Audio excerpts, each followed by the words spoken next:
ଚକୁଳି ଆଉ କ'ଣ କରୁଛୁ? ଖାଲି ଖାଲି ସେଇଟା କ'ଣ ଭଲ ଲାଗେ ସେଇଟା?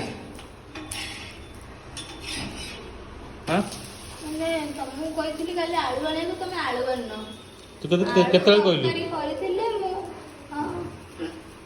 ଆଳୁ ତରକାରୀ ଆଉ ପିଠା ଖାଇଥାନ୍ତି। କେତେବେଳେ କାଲି ନା କହିଥିଲୁ? ନା ନା, ଆଳୁ ଆଣିଥିଲେ ସିଝେଇକି ତାକୁ ଭର୍ତ୍ତା କରିକି ଆଦେହରେ ଦେଇକି ରୋଲ କରିଥାନ୍ତି, ଦୋସା କରିଥାନ୍ତି। ଠିକ୍ ସେ କ'ଣ କରିବୁ ଦୋସା ନା ଆଳୁ ପରଟା ଆଳୁ ଚକୁଳି କରିଥାନ୍ତୁ? ଏକା କଥା ନା। ଏଇଟା 3 ଦିନ ହେଲା ସେ ବାଟିକି ଥୋଇଲେଣି। ହଁ ମିଛ କଥା। ଆଉ କାଲି ତ ପକେଇଥିଲେ, ଆଜି ସକାଳେ ବାଟିଲେ।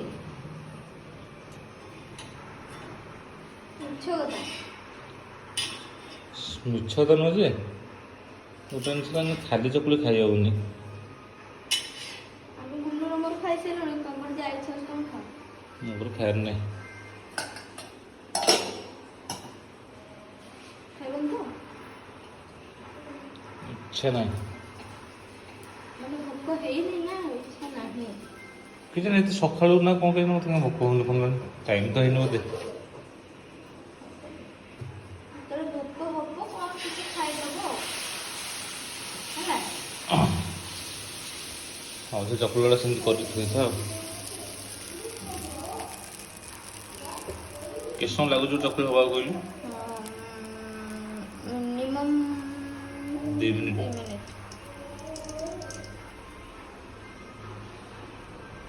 ମୁଁ ଆଜି ସକାଳୁ ଉଠିନଥାନ୍ତି, ମୋ ଦାନ୍ତ ବିନ୍ଧା ଲାଗିଲା ବୋଲି ଉଠି ଯାଇଛି।